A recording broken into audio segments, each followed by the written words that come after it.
Chapter 10. Waiting at Home. The homeless old man, now holding a beer bottle in his hand. The strange thing about the bottle is that it's covered with a half-ripped juice bottle. With a confused expression, Anne shakes his head and diverts his attention away from the homeless old man. Light appears from inside the fridge. A glass bottle of milk, a ball of lettuce wrapped around in plastic, and an orange juice carton are placed on the upper rack. The fridge's door is opened, and a hand goes inside to retrieve the carton of orange juice. Picking the carton, the other hand picks up 2 glass cups together by holding the inside, pouring the juice inside both of the glass cups. Dam is standing in the kitchen near the counter, then picks up the 1 cups when they're full to the brim. He picks up one of the cups and moves to the other room where an old song starts playing. Dam goes inside the room and says, "Here you go." He hands 1 cup to Airdrie as he asks, "Which song is this?"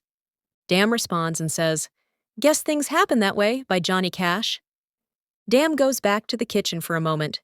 He comes back to Airdrie while holding another glass cup in his right hand. He stands beside Airdrie between the kitchen and living room and asks, "So, which singer do you listen to?" Airdrie shrugs and responds, "Alessia Cara." "Who's that? I don't think I've listened to any of her songs." Dam takes a sip from his drink. Airdrie asks, "So how long do we have to wait?" Airdrie takes a sip from his glass cup while Dam is finished drinking his cup. He says suddenly, "Until she calls." Airdrie finally finishes his cup of orange juice. He looks up at Dam and asks, "How long do you think it'll take?" Dam looks at him reassuringly and says, "She'll call. Don't worry." Airdrie looks at him and says, "Well, okay." Then, what about Vaquero? "Don't worry about him. All we have to do is rid of my car. But we'll doing tomorrow," Dam tells him, trying to clear the air. Airdrie asks in confusion, "Why not today?" Dam shrugs and says, "When the girl calls, I want to drive her around, show her a good time, maybe ask her to spend the night here." Airdrie looks at him, shocked and concerned, and saying, "When a guy is chasing you?" Yeah, I'm a sucker for that woman," Dam says, smirking. "Can we at least change the car's color or something?" Airdrie asks expectantly. Dam thinks for a while, then says, "I don't have any acrylic enamel."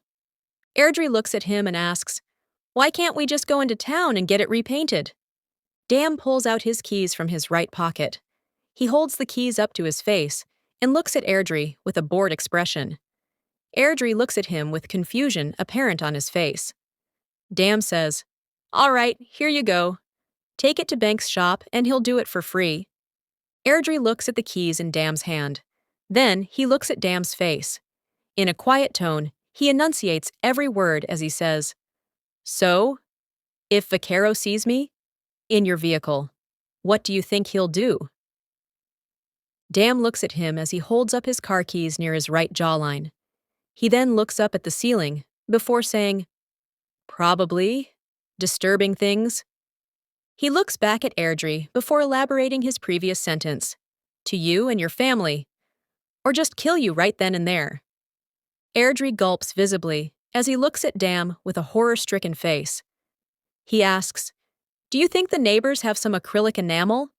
Dam thinks for a moment before he drawls, Oh, pot flower." Airdrie looks at him, confused before asking, "Who?" Dam continues to explain, "Pot flower. She lives across the street. Her husband was a mechanic. He probably has some acrylic enamel in her house."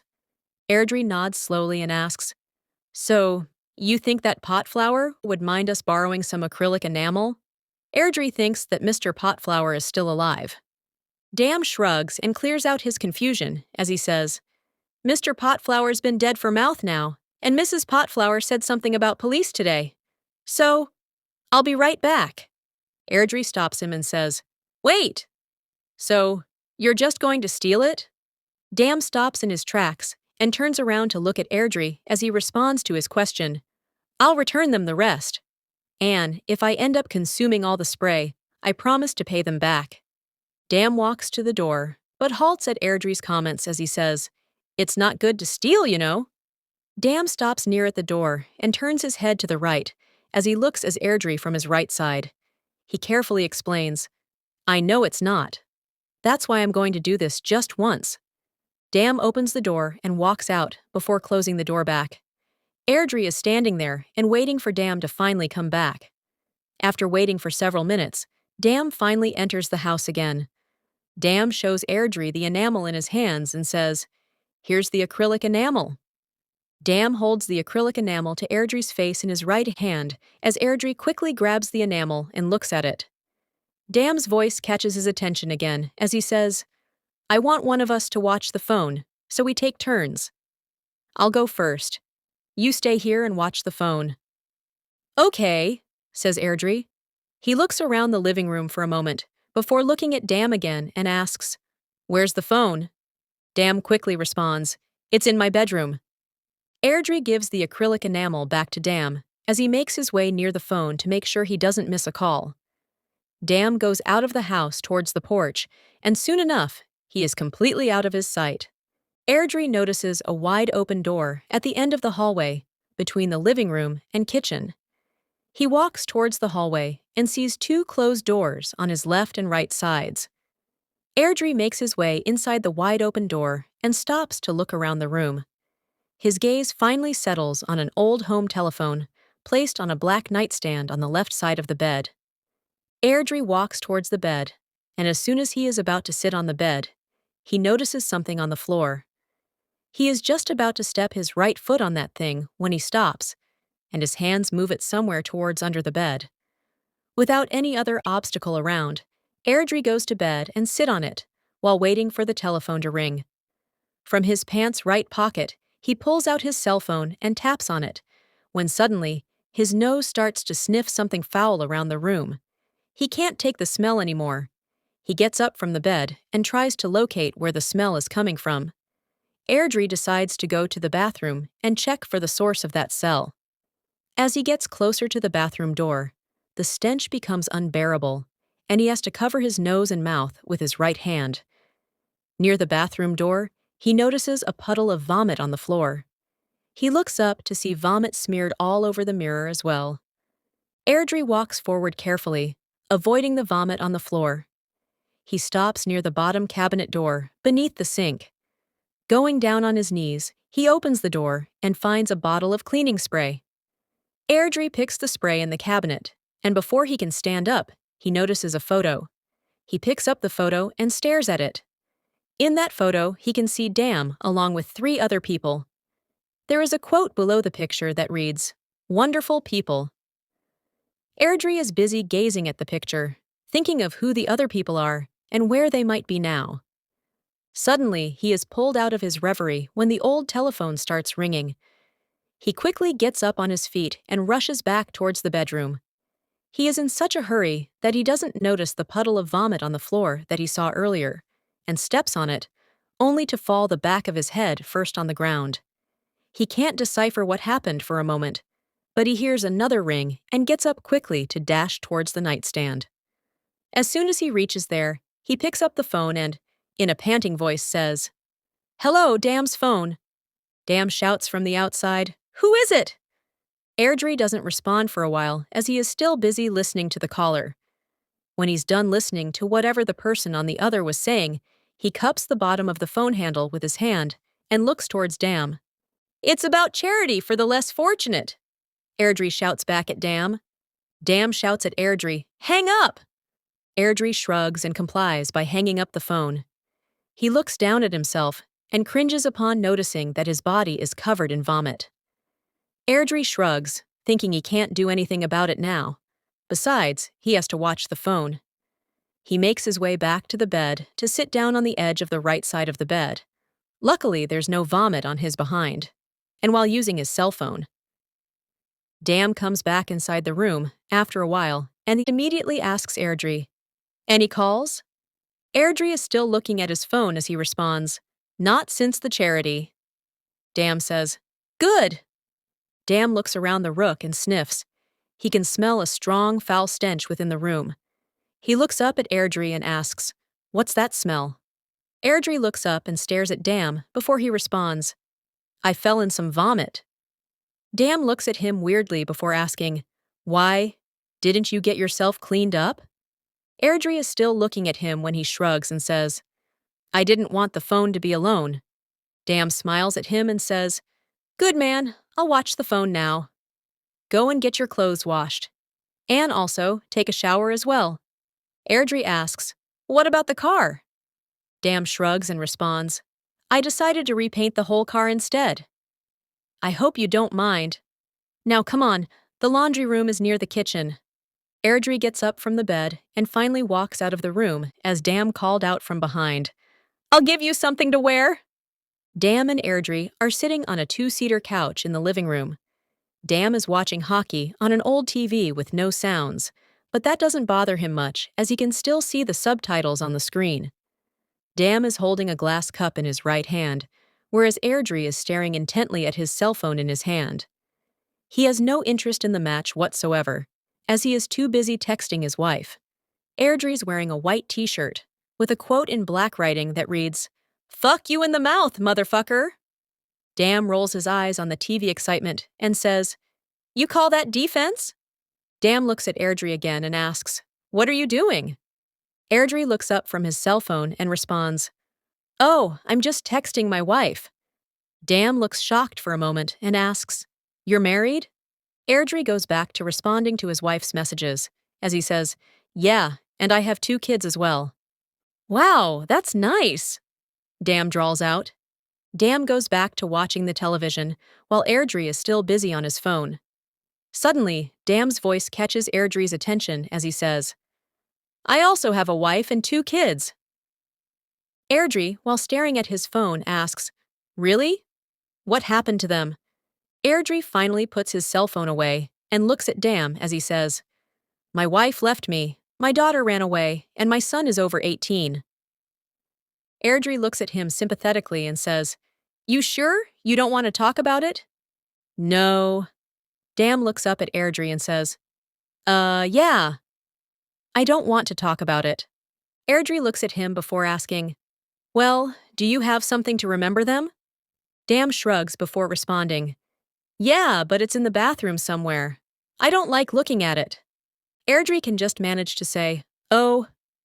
Dam is still looking down, staring at the floor, when he says, Yeah, family life's hard, especially when people tell you things that are not true, some really disturbing and nasty things. I hope you don't follow my family skills. Airdrie shakes his head and says, I won't.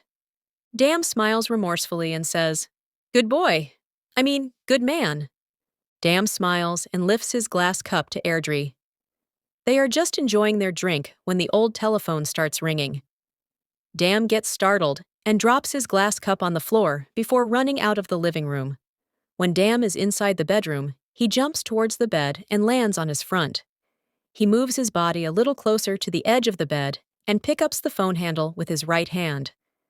With anticipation clear in his voice, Dam says, Hello? An unknown voice at the other end of the line responds, Hey? At first, Dam was looking curious, but as soon as he hears the voice, he starts smiling. Airdrie is still sitting on the couch and is busy on his cell phone. When Airdrie is done texting his wife and making sure that she is fine with the kids, he stands up and walks to Dam's bedroom. He looks at Dam talking and laughing while writing something down on a small ripped paper on the nightstand. He hears Dam saying, All right, I'll see you there, bye. Dam hangs up the phone and puts the small paper in his right pocket. He looks up to see Airdrie standing and watching him through the doorframe. Airdrie knows what's up, and he asks, So, where are you going to meet her? We are going to pick her up. She's at the bus station, and she needs a ride somewhere.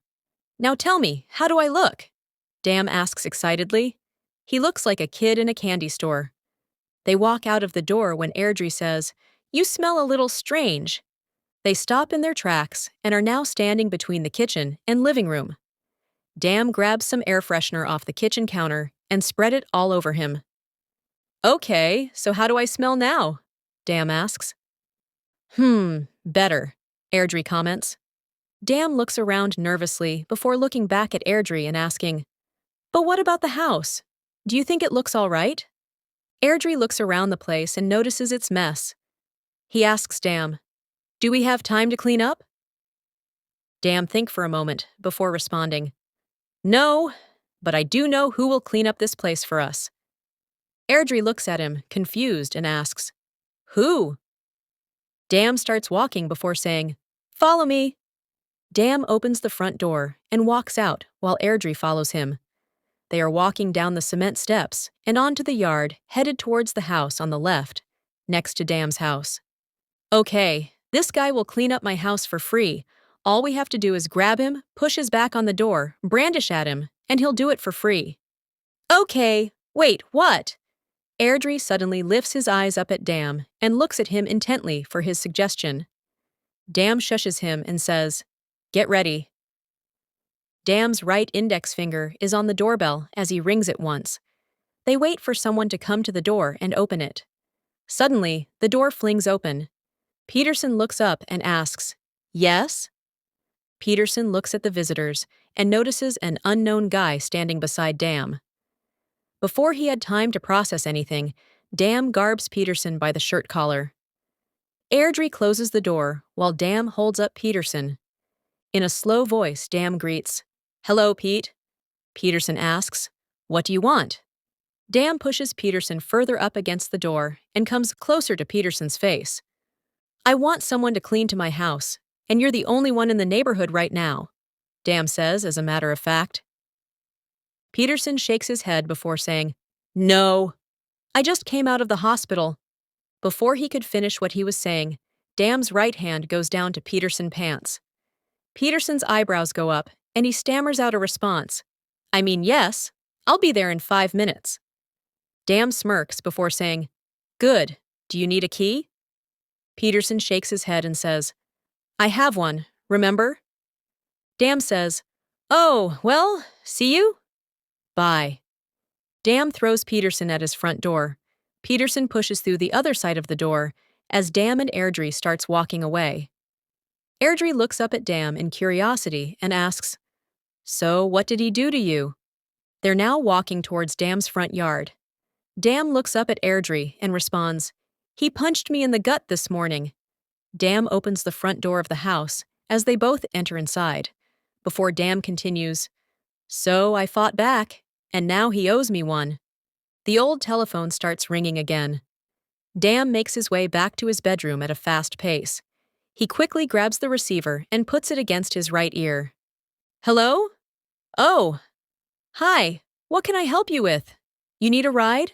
Where are you?" "Okay, I'll be there soon." Airdrie listens to Dam talking on the phone. It doesn't seem like he was talking to the same unknown girl. Dam hangs up the phone and walks out of the bedroom. Without wasting another minute, both of them make their way outside the door. Dam turns around and locks the front door, before turning towards Airdrie and saying, "We need to pick someone up on our way." They walk towards the porch where Dam's car was parked. Airdrie notices that there is a light blue old New Yorker parked in the porch. They quickly sit down inside the car, and Dam inserts the key in the ignition. The engine roars to life, and he starts taking the car out of the parking spot. Airdrie looks up at Dam and asks, "Who are we picking up on the way?" Dam responds without an inch of emotions visible on his face, "My son." As Dam's vehicle drives away from his porch and disappears down the street, Peterson makes his way towards Dam's front door. He is carrying all the cleaning supplies and wearing a white cleaning scrubs, along with covering his face with a doctor's surgical mask. Peterson quickly inserts the key inside the keyhole and notices that the key is not working. The key is moving from left to right, but the door is still closed. Peterson takes out the key from the keyhole and stares at it in confusion. The door flings open from the inside as Boiler stares at Peterson at the other side of the door and smiles, before greeting him, "Hey, Anne, how are you doing?" Anne looks at Boiler standing inside his apartment and asks, "What are you doing here?" Boiler opens a pop can with his right hand and responds, "I decided to live here." Boiler takes a sip from his pop can and slurps the content. Anne looks at him, confused, and manages to respond with just, "Oh." Anne looks down on the floor and thinks. Before he can come up with a reason why Boiler is here at this hour, Boiler says, "So, how was your day?" "Good, I hope." "I tried to get your money today, but I failed." "It didn't go so well," Anne says quietly. "Really? That's a shame," Boiler responds, looking emotionless. Anne slowly looks up to look at Boiler as he says, "At least, you and the guys are all right." Anne looks up remorsefully and responds, "They didn't make it." Boiler maintains a neutral face before saying, "Really? That's a pity." Anne says, "Sure is." "Well, do you want to come in? I'm cooking dinner right now," Boiler asks as he smiles. Anne looks inside and sees cooking pots placed on the kitchen stove. His still has a straight face, and it didn't take Boiler long to decipher what he is looking at, as he quickly responds, "Yeah, I'm boiling rice, beans, corn, potatoes, and hot dogs. Hungry?" Anne shakes his head as he says, "I'm good." Boiler looks at him and says, "Well, at least get some sleep. I mean, it's still your home. I'm still looking for ways to get your money. I'm just here to get my smokes from the freezer." Anne responds, "Oh, I threw them away because it's not good for anyone. Sorry about that." Boiler shrugs unbothered. Anne shakes his head and says, "It's okay. Is my top hat here?" Boiler looks around Anne's apartment from the doorframe where he is standing. He finally notices a top hat hanging on the coat hanger near the door towards his right. He grabs the top hat and hands it to Anne. Anne says, "Thanks." Anne quickly wears his hat and, without waiting for another second, walks away from his apartment's door. Boiler watches Anne leaving as he pulls out a cigarette and puts it between his lips, lighting it up. Boiler closes the door while Anne is sitting on the bench on the sidewalk near his apartment. He pulls out his cell phone and dials a number. The phone rings a few times before someone answers. "It's me. I was just wondering if you could give me a ride. I'm on the bench near my place."